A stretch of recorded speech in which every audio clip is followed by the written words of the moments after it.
I swear, you actually have to do something. All this and more on the Self-Evident Podcast.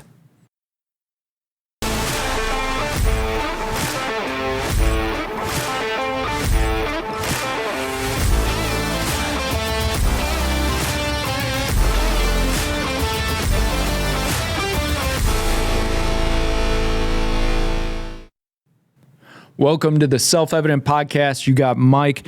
Guys, this is going to be a great show. I got a special guest for you. By all means, do not forget to go to theselfevidenttruth.com. Check out what we have going on. Get yourself a shirt. Maybe you want to become a torchbearer. And we're just so grateful for all of you guys, everything you do. And we're thankful that not only can we bring cultural issues, we bring theological issues, spiritual issues. And I'm going to go ahead and just plow right into this. I know that's a short intro, but I think you guys are going to want to hear this. I've got a great guest with us today. I'm going to pull up his bio. So I have today T.W. Norman. He's the lead pastor of Little Chapel Church. He, along with his wife, Tina, and their 3 sons, started off their journey in ministry in 2005. And joined at LLC in 2017. TW and Tina have a passion for outreach and evangelism. Now, he believes very strongly in the work that God is doing in Southern Illinois. It says, our call is to partner with God's plan for discipleship. Our aim is to raise up followers of Christ empowered by the Holy Spirit to live and do all God has planned. And he came across I'm going to go ahead and bring you in right now, TW. So first, this is TW. Thank you so much for joining me, brother. Hey, Mike, thanks so much for allowing me the privilege. This is good stuff. Absolutely, man. So I'll say it this way. You came across my nose because I recently started getting onto X and all of that. And you had a column that was posted, I think it was Clear Truth Media that had posted it. And it was about discipline, right?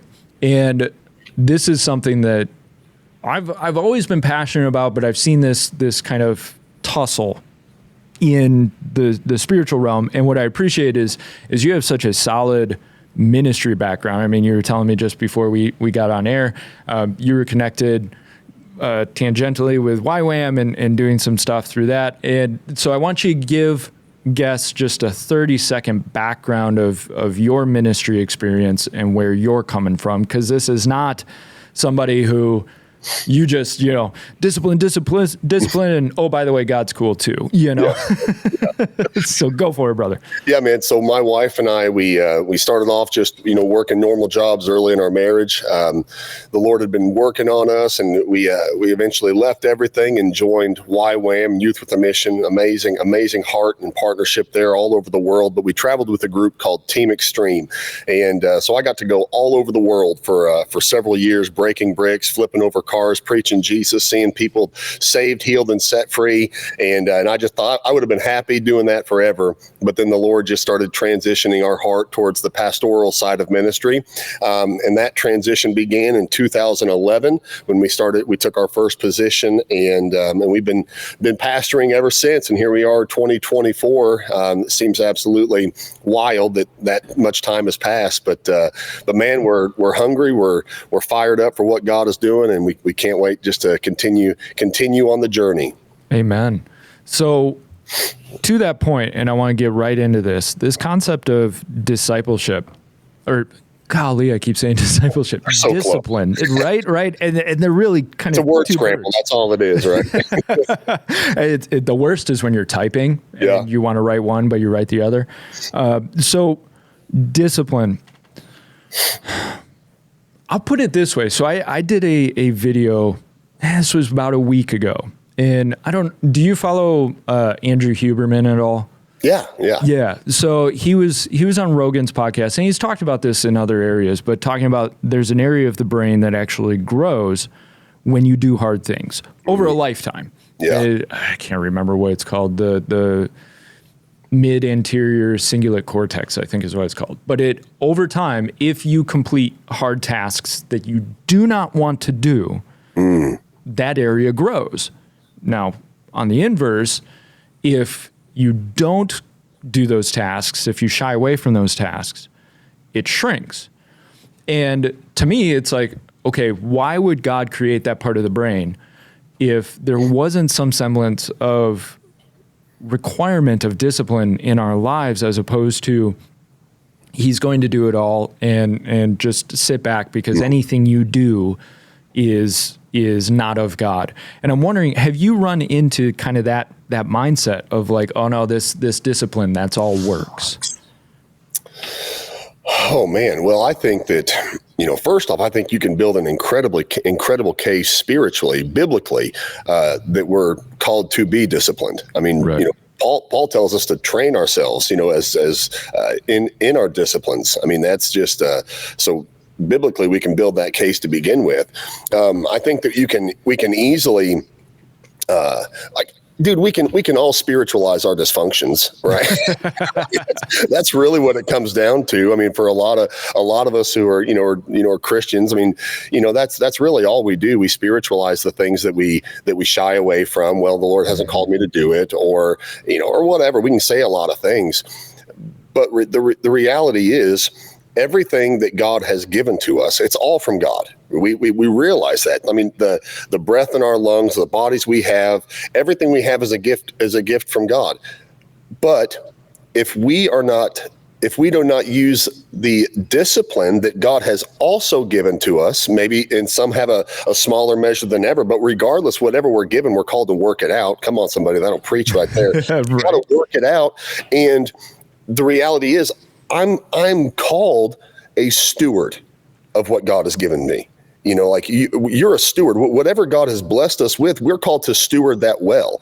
And I feel without a shadow of a doubt that part of the formula in stewardship is discipline. Without discipline, I'm going to lose. I'm not going to develop what God has given me. Without discipline, I'm not going to enhance what God has given me. It all works together. So discipline is a major piece of stewardship that every single one of us are called to as followers of Christ. Right. And you sparked something in me, that concept in Genesis of being a steward over the earth, right? Taking dominion over the earth. And God even says over every living thing. Well, that includes us too. Absolutely. Our own self. Like he created us to be a steward of what he's given us, right? And that includes body, soul, and spirit. Yes. And you kind of sparked there, like, well, yeah, we're a living thing, so we should probably be a steward over ourselves. And I think I'll pose it to you this way. What do you notice where, especially in Christians today, or especially the American West, where do you feel like, hey, we could improve on this discipline train? Let's say your own congregation or other congregation, it's like, hey, let's step up in this area in order to be good stewards of what God has given us.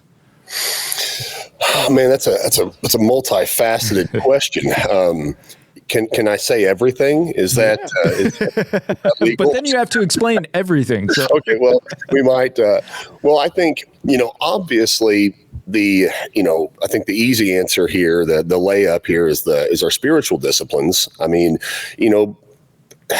I love the church. God has called me to pastor the church, the local body. And I really do believe that the local church is part of God's answer for the world. I mean, really, I mean, I believe that with all of my heart. But I also have seen, and I think that most would agree, that the local westernized church is pretty lazy. We want things given to us. Right. It's, except for my church. My church is absolutely perfect. I mean, my people are amazing. You should come visit. You'd be amazed. But they're all listening, waiting. That's right. You all are amazing. But that's the reality. Unfortunately, the church has taken on a, see what I can receive model, and it's self-serving, and I think a lot of times it's even like a giant buffet. Come for what you like, leave what you don't, and I think that has spilled into the normal day-to-day life, and so I think first and foremost, being intentional to develop the spiritual disciplines. I tell our church all the time, man, God will start the fire. But we have to be intentional to keep it burning. Like what God does in me, man, that God is faithful. He's faithful to start it and he's faithful to complete it. But what I do in the middle is essential for it to happen. For that, I feel like every promise of God, there are some things that God has promised that you can't mess up. Jesus is coming back. His kingdom will come in the full measure. It will be established. But then there are some things that God has promised to us, or things that God has shown us individually and corporately, that it requires responsibility on my part. And part of that responsibility is discipline, and it's discipline to steward it. It's the importance of pursuing what God has called us to, going after those things. I think that my hope and my faith is resounded in resting in the fact that it is God who completes the promises, but I've got a responsibility in the process of that promise. And I think that comes back to the disciplines that we're developing spiritually, the disciplines that that we have to develop physically, emotionally. It's all tied together, because I feel like there's an end game that God is calling us to. There's an end to it. And I say it like this, it's for our good and his glory. And that's the process that he's calling us to. Right. And I think about like Abraham, if he wouldn't have stepped out of his father's home, his father's town, and gone off, the promise of God wouldn't have been fulfilled. Absolutely. Right? And so there is that discipline of like, what has the Lord told you? Okay, carry this out and do this. And I think I get frustrated when I see this messaging, because I think when it gets down to it, I dealt with it in a spiritual sense. When I was younger, I heard so often, you can do nothing of yourself. You can do nothing. Anything you do is works. It's all the Lord. You have to just have faith. He's going to do it all. And I struggled with that, because it was like, well, okay, so do I sit on the couch? Like, if I try to do something, does that mean that I'm trying to counteract God?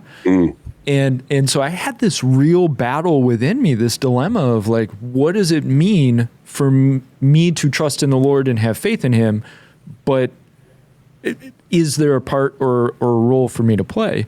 And I look at these fathers of the faith in the Old Testament, and it's like, man, these guys had to step out at some point. Like, they had to actually take action on what they were told, or they had to be good stewards of what God has given them.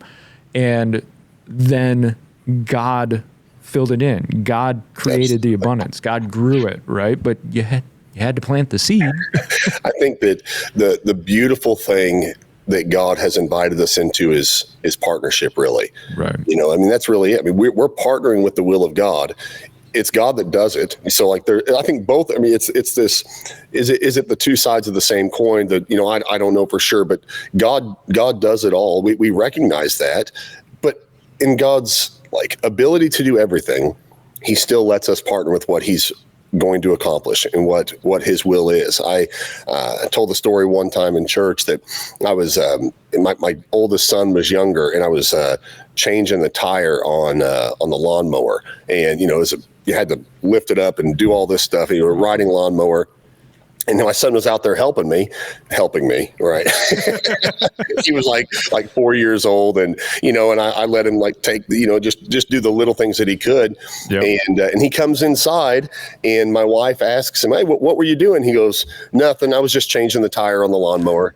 And it's like, I think awesome. That's kind of how it is with God, right? It's like we have this incredible God who invites us into partnering with what he's doing. And man, he's doing it, but we get to, we have a part to play, but really it's for his glory. And there's just a little bit of partnership there. And I think that he loves to do that. That's just the nature of a really, really good father. And I didn't tell my son, I didn't say, Titus, you didn't do anything. And I was like, yep, he did. He did awesome. I did it all. He did nothing. Honey, give me my plate first. I really made that. Yeah, no, I was his biggest champion, man. I was his biggest cheerleader. He did awesome. Anyway, so.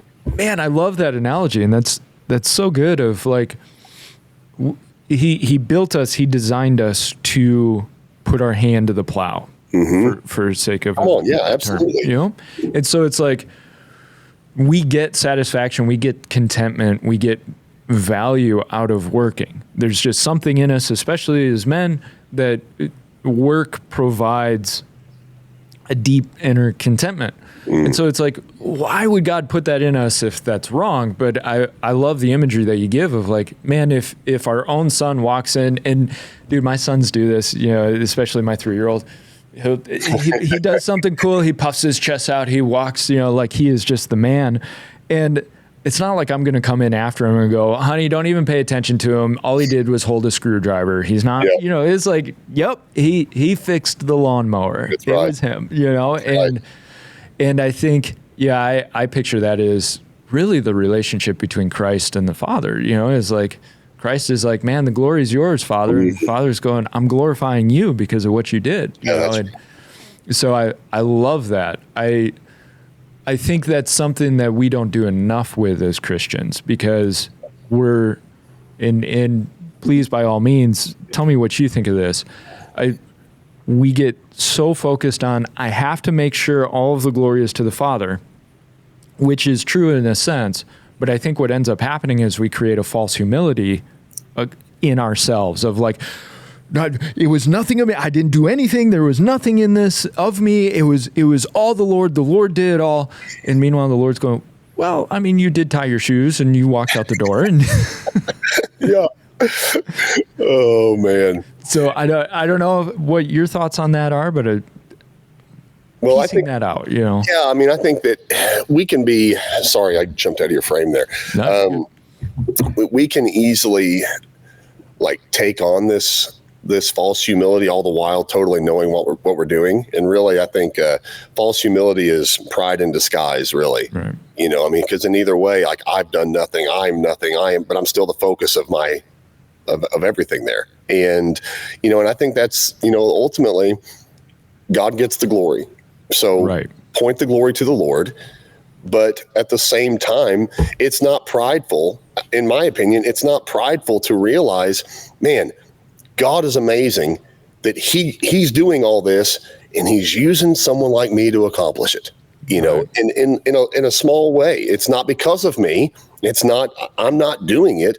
God is doing it. But here's the thing. God looks for those who are willing, available, and obedient. That's it. Amen. I mean, God can do incredible things with some really, flawed people, because we're all that way. Every one of us, we all have our issues, but God can do incredible things if we're willing, available, and obedient. And I think that we see that throughout Scripture. I mean, that is literally the hope that we have, is people who were not that much different than any of us, but they were willing, available, and obedient. Right. I mean, and you can see the flaws. I mean, I always love it when preachers preach to preachers, but I mean, you mentioned Abraham. I mean, dude had some flaws. David had some flaws. I mean, every one of us are flawed. But boy, what could God do if we would just make ourselves available to his call, willing to say yes, and be obedient no matter what the cost? I mean, that's a great recipe for God to do incredible things. Right. And man, I love it because you're sparking stuff in me. You think about Abraham, and he was flawed, like you said. But I think so often people run from discipline because they think they have to be perfect. And I'm thinking in the physical realm, but this could obviously go out to the spiritual. It's like, well, I missed that workout yesterday, so I'm not disciplined. I can't get back on the wagon. And there's that like, nah, I'm not going to keep going because I'm not disciplined enough. Whereas obedience, you will be disciplined and you may fall off the wagon for a day or two, but you get back on, you're pursuing discipline. Mm-hmm. You're being obedient to what you've been called to. And if Abraham had gone, well, I'm not good enough for that promise because I've screwed up sometimes. Yeah. He wouldn't be obedient to what God has called him to. And I know I'm kind of preaching right now, but it's just this stuff fascinates me because I've always been physical. I played sports growing up, lifting, all of that. And there's something gratifying about how it radiates outwards. And I have a question for you, but I didn't know if you had anything to add to that, because I'm going to go a little bit different direction. But yeah, that's great. I will add just one thing, just to piggyback off of what you said there. One of the things you said, I think that you're right. One thing that hinders a lot of people is they see other people doing something like they would like to do, or something like they feel like they may be called to do, but they see them already at a super high level. Right. And then the immediate thought is, well, I can't do that well. And so I'm not even going to begin. And I can just transition that, just a really practical example. I'm a simple guy, I use simple things. I have about 4 years ago, I started doing CrossFit, which is just it's just a different way to work out that I've never done before, and I absolutely fell in love with it. And and it is a huge part. It's a huge part of my life, and I'm always inviting people. Man, you need to come try this out. It's not a cult, but it's close. But it's no barbed wire fences that's yet. Right, yeah. No Kool-Aid in the corner. There is Fit Aid, but not Kool-Aid. Anyway, but I'm always inviting people to come and do it with me. And, and my big core group of our friends do, and a lot of people from our church are starting to do it. But the one thing I always hear is, well, I can't do what you do. And right. I'm like, I couldn't do what I do 4 years ago when I started. No one can. Everyone has to start exactly where they are. And that's the beauty of discipline, because discipline does not require perfection. Discipline really just requires consistency. And that's what I'm telling. I help coach our local sophomore football team, and it's a lot of fun. And I talk to these kids a lot, and that's what I'm telling. Well, how did you get to where you are? How did you get big? And I'm like, I just started stacking days together, man, when I was your age. When I was 14, 15, and 16 years old, I started putting days together. And you know what? I didn't quit. That's really it. If you want to see progress in your life, spiritually, physically, whatever it is, if you want to see the scale go down rather than up, it all comes down to putting days together. Don't just do it one day. Don't just do it for 3 days. Get real, get consistent.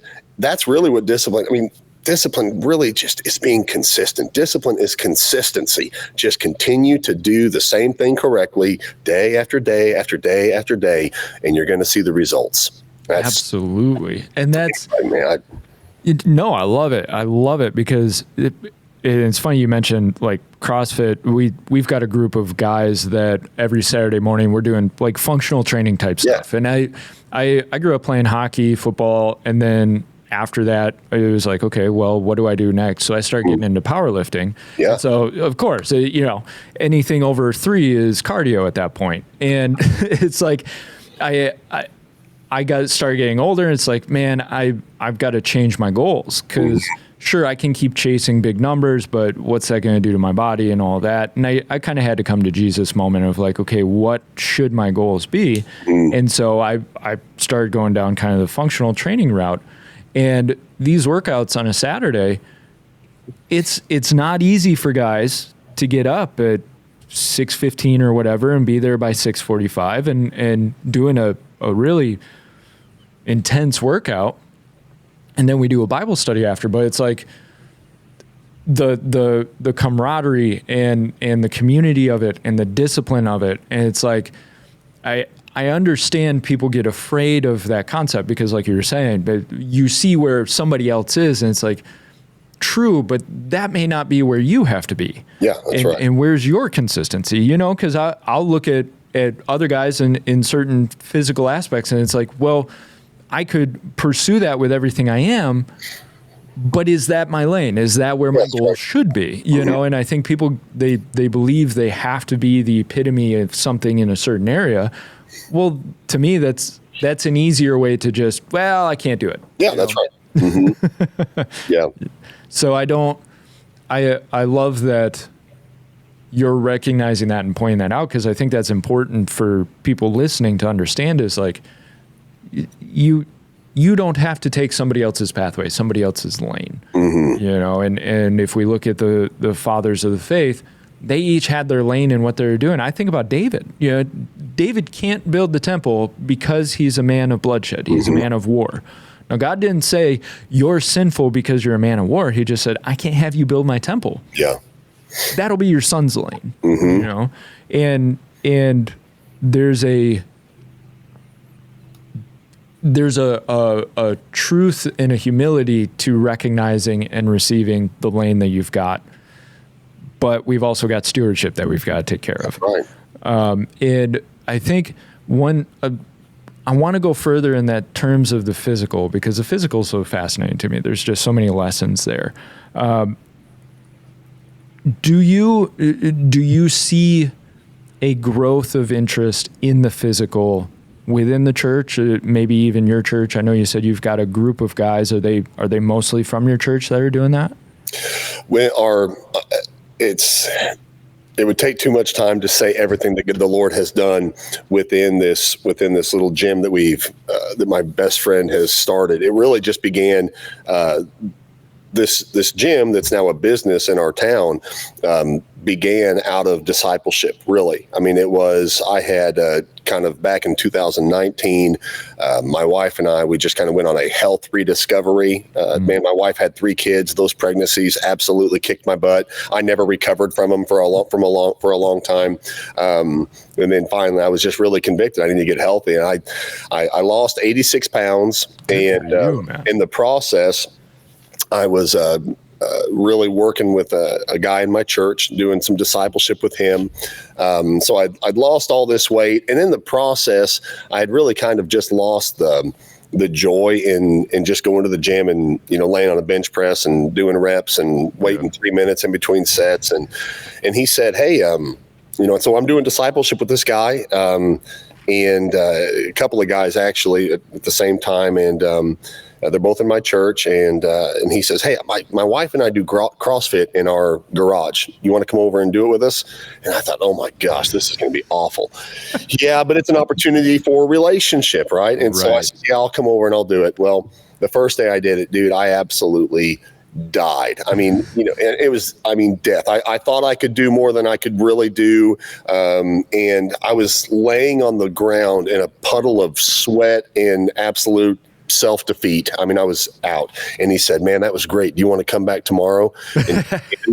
And I was shaking my head no, but out of my mouth comes, yeah, I'll be here. And that's really where it started. And then this other guy I was discipling, and I was telling him, we really need to be intentional, not just spiritually, but physically, because it all works together. So he started coming with us. Well, as I'm discipling my buddy Craig and his wife that have this gym in their garage, they come to me and they said, hey, we were going to buy another boat. We had this money set aside, but we feel like the Lord is telling us to open a gym and somehow use this to glorify the Lord. Is that possible? Can we do that? Is that allowed? Yeah. They're new believers, but man, the Lord is just like grabbing their hearts, and they like their honest question, like, can we do that? Can we open a gym that like somehow God can use? I'm like, heck yeah, you can. This is amazing. Well, they opened this gym and the gym began to grow. And now they moved to it. We expanded their barn and then just opened at their house at their big barn. And then it outgrew that. And now it's at another place in town. And we have people from all over the place coming to this gym, and we have people from the church going to the gym. But more incredibly than that, people start coming to the gym, and now they're around all of us, man, who love Jesus, who just live our faith out loud. And all of a sudden, our gym is becoming this like evangelism pool where people just get in and get around us, and we're doing hard stuff together. And now all of a sudden, the gym is becoming a funnel for our church, because they're just like, man, this is real. This is what it looks like to be around people who love Jesus, and they're real. They're real. Right. They're real people. And so I totally did not answer your question, probably, but that's just kind of the story.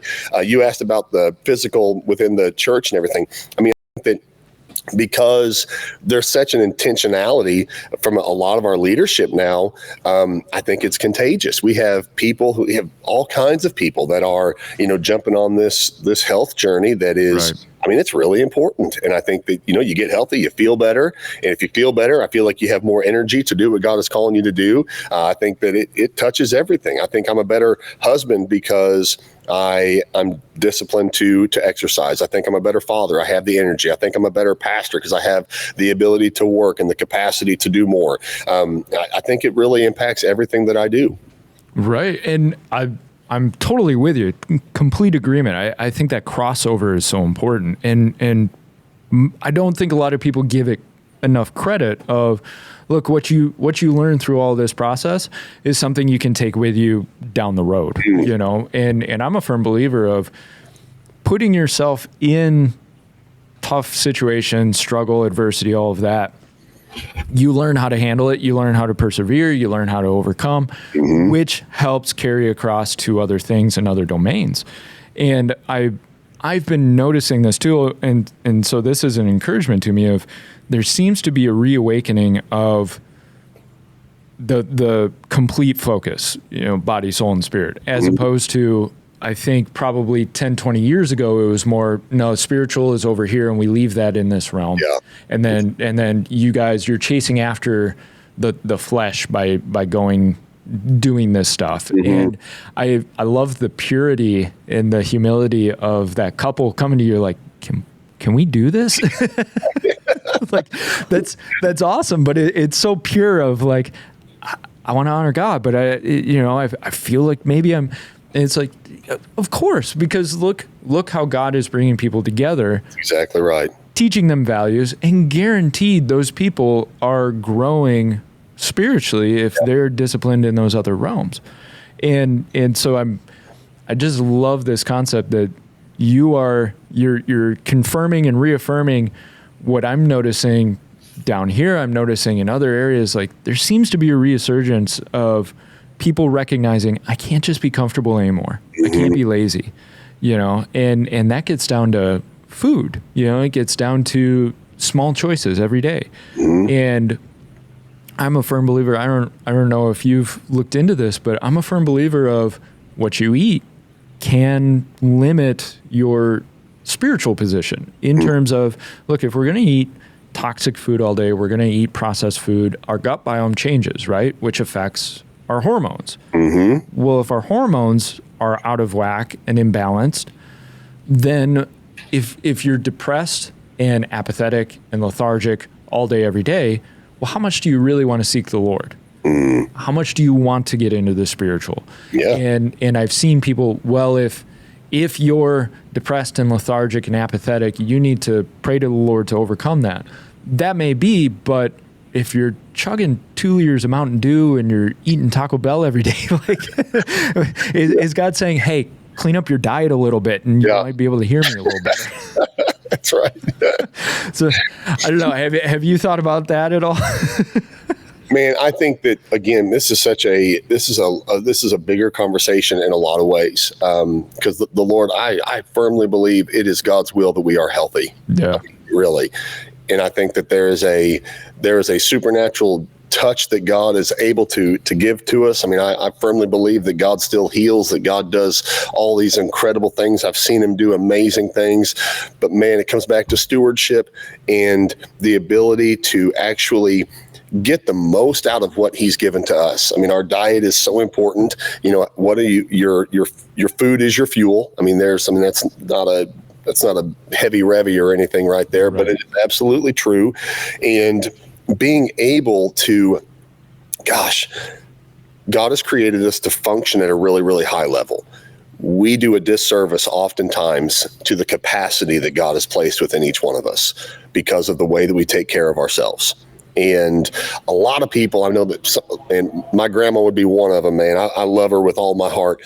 But anytime a pastor would ever talk about, our health, she's exactly like you were talking about. Well, that doesn't have any place in church. But really it has a really big place because again, I believe that God has created us in his image for a high capacity.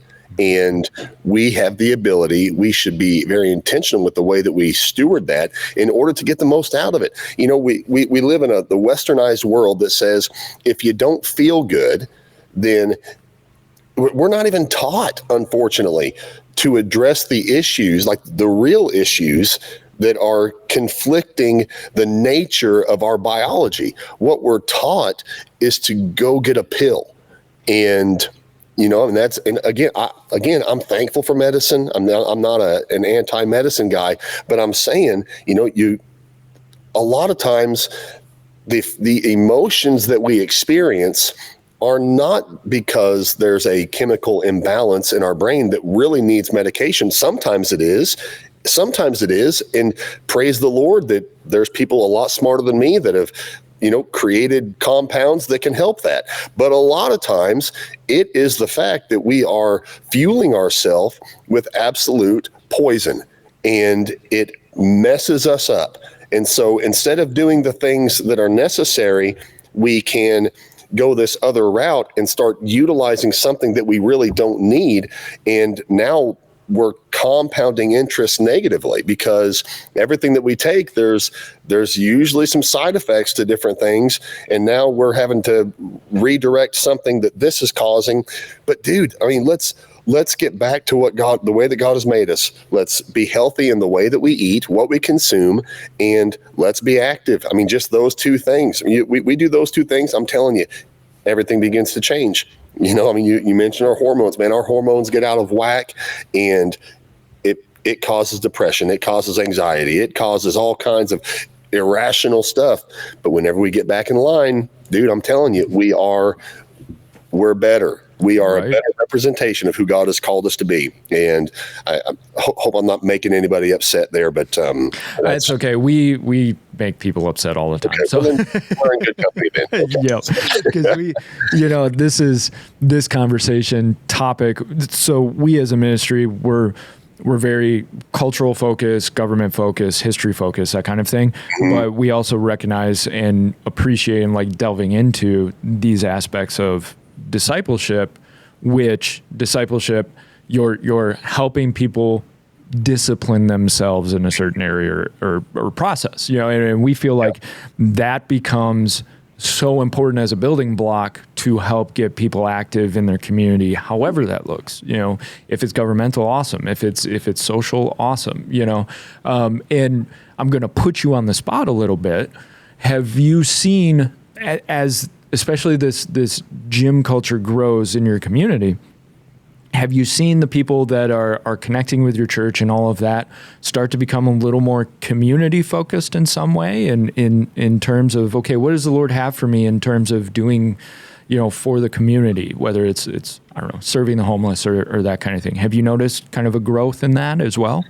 I don't know that it's necessarily directly connected to the gym aspect of it. I mean, one of the points of our mission is connection. I mean, we're going to be a connection driven church. I mean, I think that we connect with the Lord whenever we're connecting with others. I mean, I think that God's made us to be together.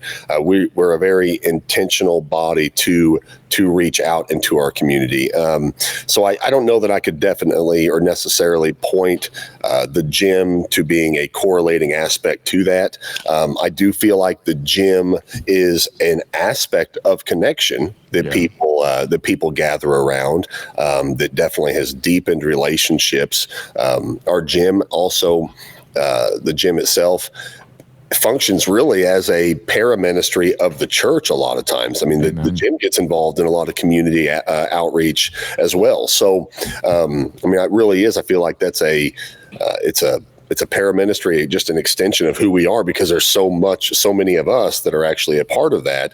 And so, I think it's just the church outside the church outside of the church, really. That's cool. And yeah, I mean, the culture of that place hey, we're going to do these events, or we're going to reach out or do these donations, that kind of thing. Like, that is an extension of your church for sure. So that's awesome, and I pray that it grows and plants more little seeds of hubs. Because I don't know, and I'm not prophesying. It just kind of what I'm seeing is, I think it's cool how the Lord is growing up more and more little hubs in a community. So it's you've got the main base at the church, but then you're also seeing more and more of these these groups or these and I don't want to say unorganized, these unofficial little seeds that are growing into community aspects and outreach. And so that's cool that you guys are witnessing that in real time.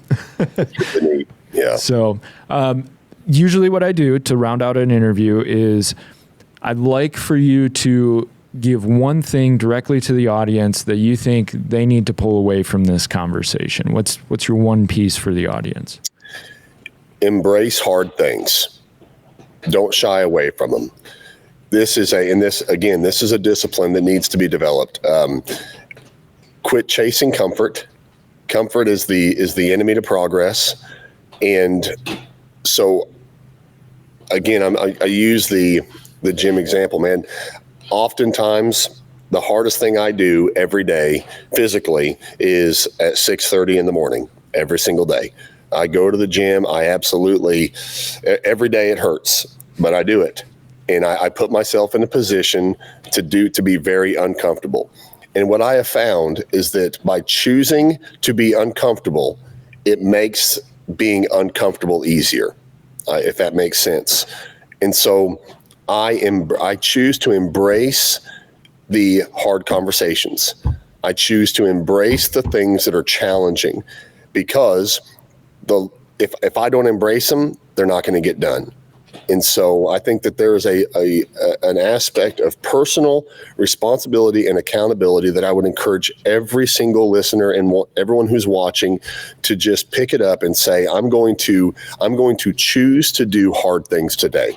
And it doesn't have to be, our hard things can be different. Maybe your hard thing today is having a conversation that's overdue. Maybe your hard thing today is to pick 3 things that you've been procrastinating, that you've been putting off, that you know need to get done, and you just go do them. It's just find something hard and do it, because doing hard things creates momentum. If you do something hard, the next thing on your list that's not as hard, it's going to be easier to accomplish.